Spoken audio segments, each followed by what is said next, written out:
The winds over the Bay of Biscay on August 13, 1943, carried more than salt spray and the drone of Junkers Ru-88 engines. They carried the weight of revelation. At 04 for 7 hours, Oberleutnant Werner Baumbach Knight's cross gleaming beneath his leather flight jacket. 46 confirmed kills marked in careful script across his logbook, banked his aircraft hard to starboard, eyes locked on the impossible formation below. Through scattered cloud at 8,000 feet, the Atlantic churned, dark and hostile, and slicing through it like surgical blades came the ships. 12 American Liberty vessels in parade ground, precision, flanked by destroyer escorts, whose radar masts bristled like the antennae of predatory insects. Baumbach's radio crackled with confusion from his wingman. The convoy should have been blind, vulnerable, scattered by the wolf packs lurking beneath. Instead, it maneuvered with preternatural awareness, zigging seconds before U-boats could achieve firing solutions,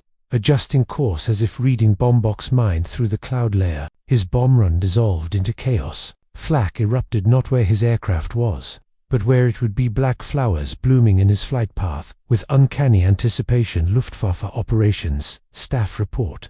August 1943, one Ru-88 disintegrated to his left, another spun seaward, trailing flame. Baumbach pulled hard into the cloud, adrenaline sour in his mouth, and understood with cold certainty that something fundamental had shifted in this war. The Allies weren't just winning engagements, they were seeing through fog itself. Werner Baumbach was no ordinary pilot. By summer 1943, the 29-year-old commander of Kampfgeschwader 30 had earned his reputation not through reckless aggression but through surgical precision and unsettling intelligence. Where other aces spoke in bravado and beer hall boasts, Baumbach spoke in probabilities and industrial capacity. He had studied at Berlin's technical universities before the war. He understood tonnage and production rates, the cold mathematics of attrition. Bundeszugfischenel file, KG-30, boom. His reports to Luftwaffe High Command carried a weight. Others did not. Meticulous accounts of Allied convoy movements, equipment observations, tactical assessments, stripped of propaganda veneer. In the autumn of 1942, he had watched American bomber formations grow larger each month over occupied Europe, noted the tightening discipline of their box formations, counted the increasing number of long-range escort fighters. U.S. Strategic Bombing Survey, 1946, while Gring promised wonder weapons and Goebbels spun narratives of inevitable victory. Baumbach counted rivets and calculated fuel consumption. He was an engineer trapped in a warrior's uniform, an analyst cursed with the clarity to see beyond the Reich's crumbling facade. The Bay of Biscay engagement haunted him through August into September. In debriefing sessions at Bordeaux-Marignac airfield, Baumbach pressed his fellow pilots for details, cross-referenced attack times with U-boat logs, studied recovered gun camera footage frame by frame. The pattern solidified like ice crystals forming on winter glass. Allied vessels were detecting German aircraft and submarines at ranges that exceeded any known acoustic or visual capability. Convoy courses altered minutes, sometimes hours, before attacks materialized. Flak predictions demonstrated impossible accuracy. In one documented case on August 27th, a Halifax bomber tracked and destroyed U-56 in complete darkness, 40 miles from the nearest surface vessel, with no moon and cloud cover at 1,200 feet. Kriegsmarine War Diary, August 1943. The mathematics were inescapable. Technology had leapt forward on one side of this war while the other remained. Locked in doctrines forged in 1939, Baumbach began compiling a document, part tactical assessment, part strategic obituary.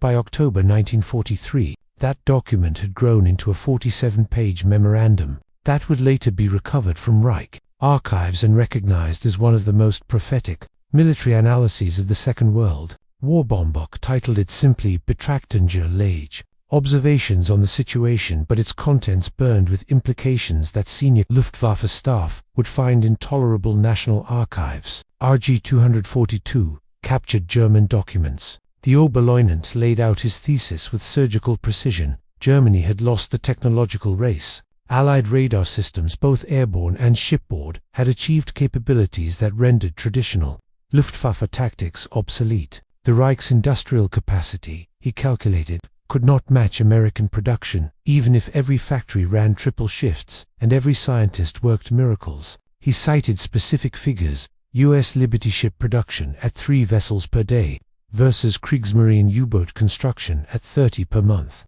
with Allied detection technology ensuring 70% of those submarines would never return from patrol. U.S. Maritime Commission Report, 1943. He noted the introduction of American P-51 Mustang fighters, with drop tanks extending their range deep into German airspace, negating the Luftwaffe's defensive advantages. He observed that Allied strategic bombing, still sporadic in 1942, had achieved systematic efficiency by mid-1943, targeting ball-bearing plants, synthetic fuel refineries, and transportation networks with data-driven ruthlessness. Target Intelligence Committee reports.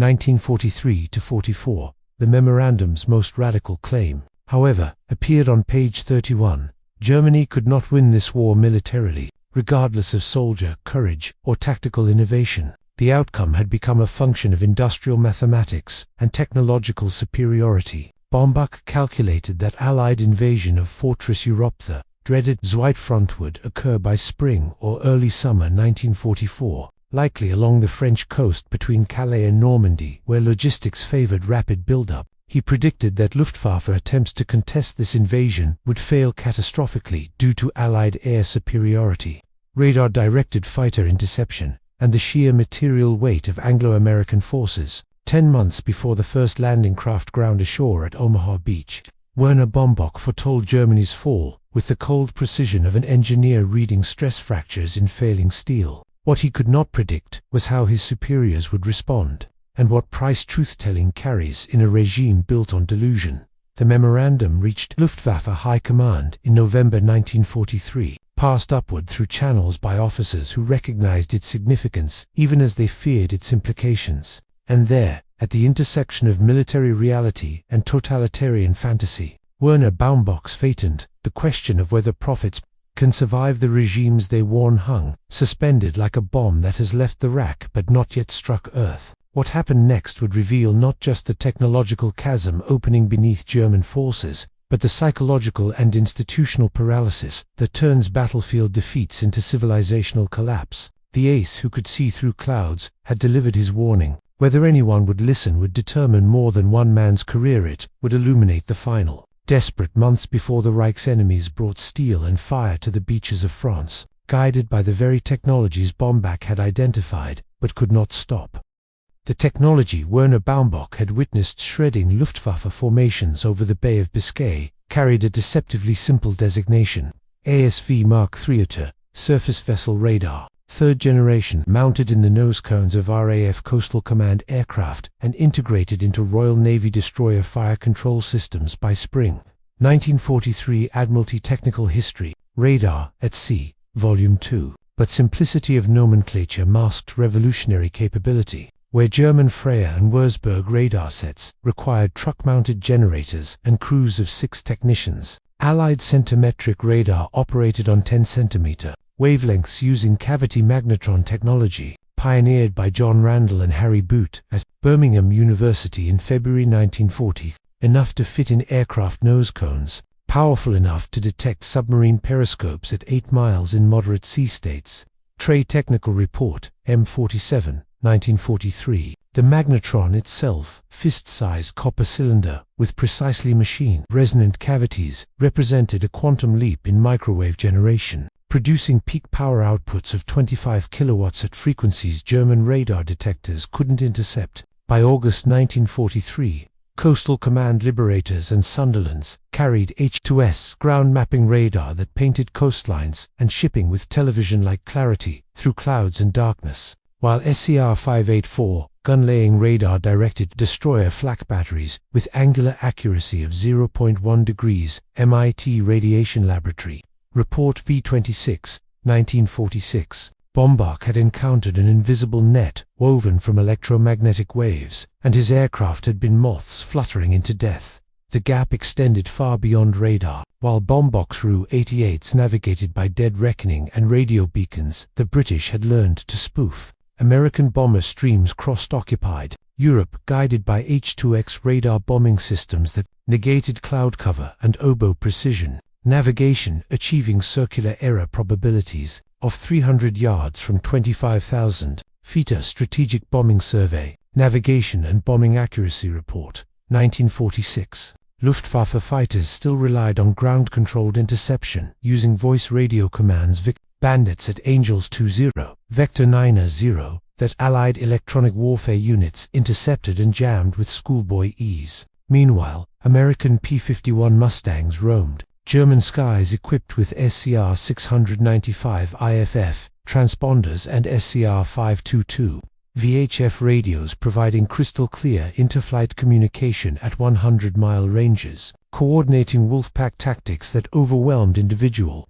German defenders through information dominance rather than raw performance. Army Air Force's Technical Order 08101, 1944. The Mustang itself epitomized Allied technical integration. Packard-built Rolls-Royce Merlin engine producing 1,490 horsepower. Laminar flow wing designed by North American aviation engineer Edgar Schmuder, German émigré who had fled the Reich in 1930, and 85-gallon drop tanks manufactured by pressed steel plants in Ohio, giving the fighter 1,650-mile range and 6 hours endurance. North American Aviation Technical Report, NA 243, December 1943, where Messerschmitt Bf 109 gigaseconds fought with 30-minute fuel reserves over their own territory.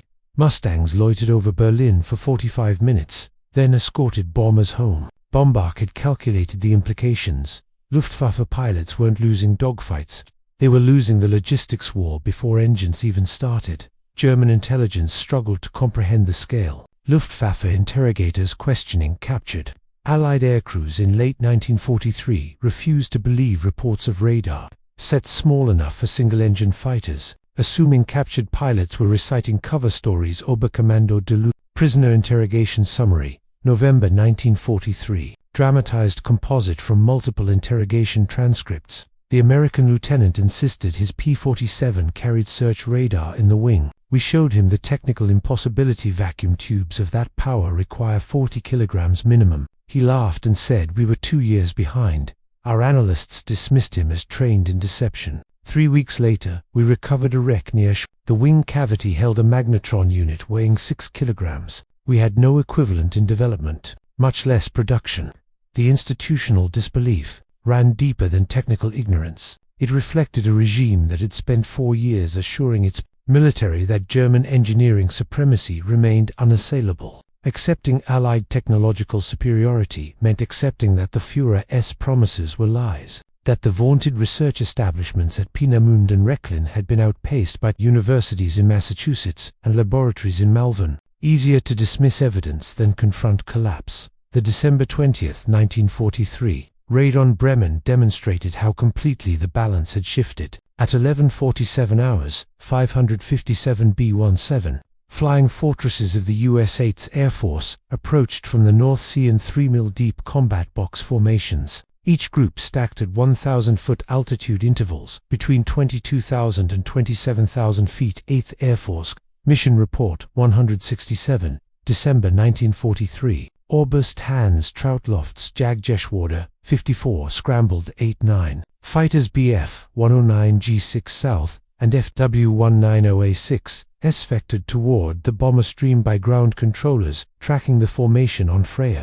Radar from 60 miles out. Standard doctrine: strike the lead groups before fighter escort arrived. Concentrate fire on engine nacelles and oxygen systems. Break formation cohesion through head-on attacks at combined closure rates exceeding 600 miles per hour. Troutloft led the first Schwarm into assault position at 12:03 hours, diving from 29,000 feet with sun advantage and airspeed. Building past 450 miles per hour, the trap closed before his fighters completed their first pass. P-47 Thunderbolts of the 56th Fighter Group, ready circling at 28,000 feet, positioned by ground radar stations in England, cross-referencing German fighter frequencies, dropped onto Troutloft's formation like stooping falcons. 56th Fighter Group Combat Report, December 1943. The Americans had known JG-54's altitude, heading attack vector, before German pilots spotted the bomber stream. radio intercept stations at RAF Cheadle had decoded Luftwaffe fighter control transmissions in real-time, relayed coordinates to US-8 Fighter Command, and vectored thunderbolts into ambush position while Troutloft's pilots flew blind into electromagnetic surveillance. They couldn't detect ultra-intelligence summary.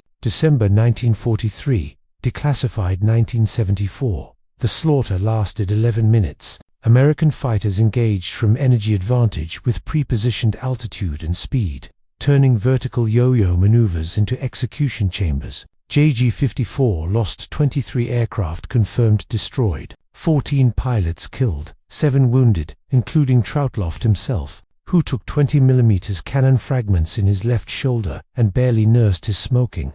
109 back to Oldenburg. Luftwaffe loss returns. December 1943. The bomber stream barely altered course, its formations intact. Bombardiers releasing 1,350 tons of high explosive and incendiaries on Focke-Wulf. Assembly plants with H2X radar guidance through 8/10 cloud cover. Post-strike reconnaissance revealed 37% of the factory complex destroyed or severely damaged. Production halted for 6 weeks. British Bombing Survey Unit Report, January 1944. Troutloft wrote in his diary that night. Recovered post-war from his estate. They see us coming. Always. We climb. They are higher. We dive. They are waiting. We radio positions. Their fighters arrive before ours depart. This is not air combat, it is extermination guided by invisible eyes. Bundesearch of personal papers collection. The ace who had survived 3 years of Eastern Front combat understood what Baumbach had calculated. Technology had transformed warfare from contest into procedure, from battle into industrial processing of obsolete forces. The Reich's response combined desperation and denial. Gring, confronted with Baumbach's memorandum and mounting loss statistics in January 1944, ordered accelerated development of jets Messerschmitt Me-262s and Heinkel. He won 62s that promised speed advantages, negating Allied radar-directed interception. But the Jumo 004 turbojets powering the 262 required rare metals the Reich no longer controlled, while production demanded precision manufacturing capacity, degraded by months of Allied bombing. Messerschmitt Development Report, February 1944. Engineers at the Reckland Test Center calculated that even optimal Me-262 deployment 300 aircraft operational by June 1944 would face 12,000 Allied fighters and 8,000 heavy bombers. A numerical disadvantage technology could not overcome. Luftwaffe Technical Office Assessment, March 1944. National Archives, RG 242. Baumbach himself was quietly reassigned to training duties at Lüneburg. His memorandum filed and forgotten. His warnings treated as defeatism rather than analysis. The institutional calculus was clear. Admitting the war was lost mathematically meant abandoning the ideological foundation justifying the regime's existence. Better to fight until collapse than acknowledge reality. Baumbach watched from training fields as Allied air armadas thickened over Germany through winter into spring, and understood with bleak clarity that his prophecy would be validated in blood and fire. Along some northern coastline within months, the only question remaining was how. Many would die, proving what equations had already determined that the side that mastered invisible wavelengths and industrial mathematics would dictate where steel met flesh, and when. The validation arrived at 0630 hours on June 6, 1944, when 156,000 Allied troops stormed 5 Normandy beaches behind a curtain of naval gunfire so dense it registered on seismographs in Switzerland. U.S. First Army Report of Operations, July 1944. Werner Baumbach, monitoring reports from Lüneburg Training Command, felt no satisfaction in prophetic accuracy, only the cold weight of having foreseen catastrophe without power to prevent it. The invasion he had predicted 10 months earlier unfolded with mechanical precision that would have impressed Prussian general staff officers a century prior, but now executed through technological integration those earlier warriors could never have imagined. Allied destroyers fired not by observer spotting but by radar, fire control computers, calculating ballistic solutions in seconds, adjusting for wind drift and Coriolis effect, automatically. Bureau of Ordnance Report, Gunfire Support Normandy, 1944. Overhead, P-38, Lightnings and Spitfires flew combat air patrol guided by shipboard radar directors, vectored onto Luftwaffe intercept attempts before German pilots crossed the coastline. In the first 48 hours of Operation Overlord, the Luftwaffe managed exactly 319 sorties against 14,674. Allied missions a 20-1 disadvantage that transformed French skies into an aerial no man's land where Messerschmitts and Focke-Wulfs became fleeting targets rather than credible threats. Air Chief Marshal LeMallory, Dispatch on Air Operations, August 1944. The technology gap Baumbach had documented now manifested, as body counts and burning panzers photographed from reconnaissance, aircraft flying unmolested at 30,000 feet. The psychological impact on Luftwaffe personnel exceeded even material losses. Fighter pilots who had survived Russia and Africa, men with knights, crosses, and 100 missions logged return from Normandy sorties shaking,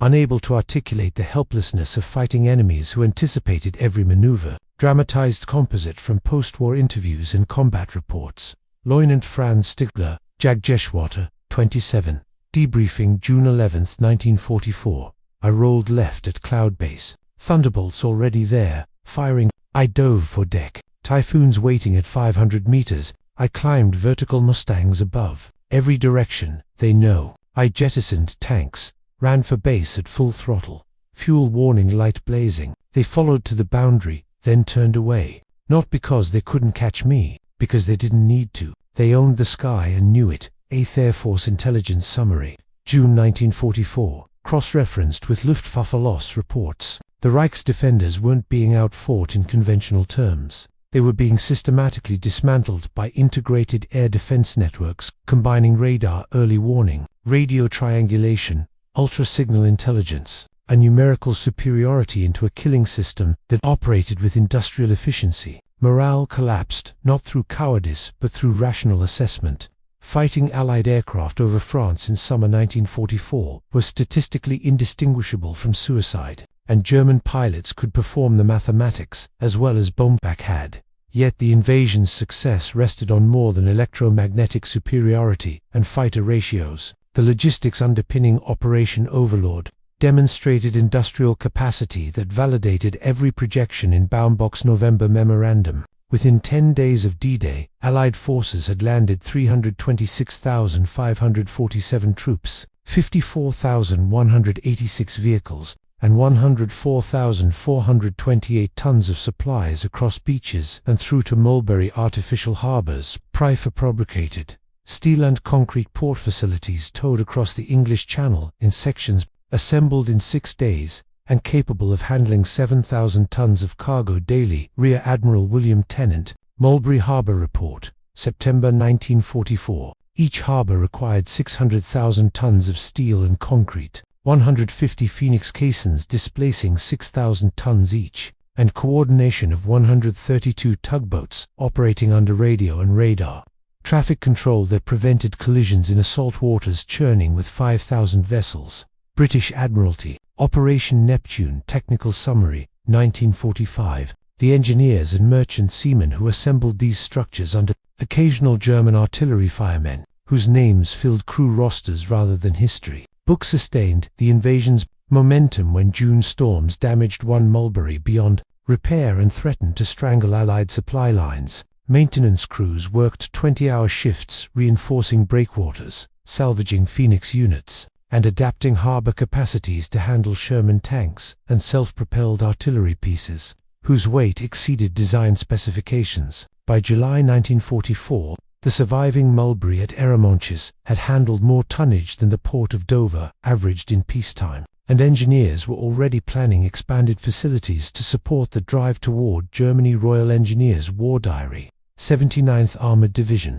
July 1944. The Luftwaffe's attempts to interdict this logistical miracle exposed the institutional paralysis Baumbach had warned would prove fatal. Gring ordered concentrated attacks on the Mulberry harbors throughout June, committing FW-190 fighter bombers and remaining Ru-88 medium bombers to low-level strikes, against what he termed the invasion's Achilles heel. Luftwaffe Operations Staff Directive, June 15, 1944. The raids achieved negligible results at catastrophic cost. On June 24, 48 fighter bombers of Schlachtgeschwader attempted a dusk attack on Manches, approaching at wavetop height to evade radar detection. Allied radar picket destroyers tracked the formation from 35 miles out using height-finding sets that negated low-altitude masking, vectored night fighters into intercept positions, and illuminated the attack corridor with radar-directed searchlights and flak batteries firing proximity-fused, containing miniature radar sets that detonated within lethal radius without requiring direct hits. U.S. Naval Technical Mission Report. Proximity-fused development. 1945. 27 German aircraft fell into the Channel or crashed on Norman beaches in the space of 19 minutes. 0 bombs struck harbor facilities. Survivors reported conditions incompatible with sustained operations. The night itself had become hostile, illuminated by invisible sensors and defended by shells that exploded based on mathematics rather than aim. Luftwaffe loss reports. June 1944. After 3 weeks of similar failures, Green quietly abandoned concentrated Channel strikes, conserving remaining aircraft for homeland defense against strategic bomber fleets that now ranged across Germany with near impunity. Baumbach himself flew no combat missions after D-Day. Reassigned to Luftwaffe technical staff in July 1944, he spent final war months evaluating captured Allied equipment and writing assessments no one implemented. His November 1943 memorandum, circulated among junior officers as misdata, forbidden text acknowledging truths the High Command refused to confront. Post-war interrogations by U.S. Strategic Bombing Survey analysts revealed that Baumbach's predictions had been so precisely validated that captured Luftwaffe staff officers assumed he must have accessed intelligence sources beyond tactical observation. USSB's interview transcript. Werner Baumbach, August 1945. The reality was simpler and more damning. An intelligent officer with technical training and access to open source data loss reports, production statistics, equipment specifications could extrapolate defeat through basic analysis, provided he possessed courage to reject propaganda and accept uncomfortable conclusions. The Reich's failure wasn't fundamentally one of technology or tactics, though those gaps proved decisive. It was failure of institutional rationality, the inability of an ideologically driven regime to acknowledge reality when reality contradicted foundational myths. Nazi Germany had constructed a political order where truth-telling carried professional and mortal risk, where officers who documented Allied advantages faced accusations of defeatism, where profits were sidelined and their warnings filed away as inconvenient data. Baumbach survived the war precisely because he was ignored. Had his memorandum received serious consideration and wide distribution, he likely would have faced court-martial or worse. The technologies Baumbach identified: centimetric radar, long-range fighters, integrated communications, industrial logistics became foundations of post-war military doctrine. NATO air defense networks of the 1950s replicated Allied radar fighter coordination of 1944 on continental scale, with SAGE computer systems processing thousands of tracks simultaneously. MIT Lincoln Laboratory Report. SAGE development, 1957. American operations in Vietnam, the Persian Gulf, and Iraq demonstrated evolutionary refinement of electromagnetic dominance and precision. Strike capabilities rooted in World War II, integration of sensors, communications, and firepower. Network-centric warfare report, 2001. The F-15 pilot vectored onto a Iraqi MiG by AWACS radar controllers in 1991 was executing tactics conceptually identical to those P-47 squadrons used over Bremen in 1943. Only wavelengths,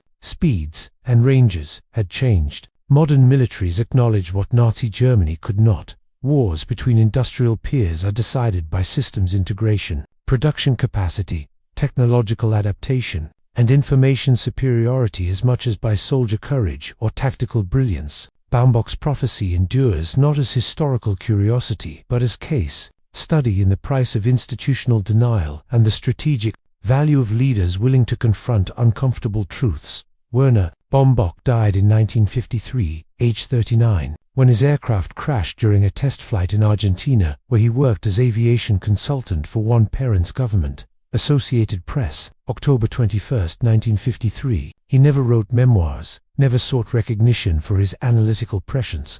never claimed vindication for predictions validated in Norman blood and burning Reich cities. His November 1943 memorandum remains in archives, 47 pages of careful German prose that documented technological defeat 10 months before history confirmed his equations. The lesson transcends World War II particulars. In modern warfare, clarity of vision may matter more than bravery, institutional honesty more than propaganda, and engineers who count rivets more than generals who dream of wonder weapons. The ace who saw through clouds understood what his superiors refused to accept, that wars are won by societies that measure reality accurately, adapt to technological change rapidly, and value truth above comforting lies. His warning went unheeded because it arrived in a regime built on fantasy, delivered by a prophet without political power, speaking truths that contradicted the foundational mythology of Aryan supremacy and inevitable victory. In the end, Werner Baumbach's greatest contribution wasn't 46 aerial victories, but a document proving that honesty,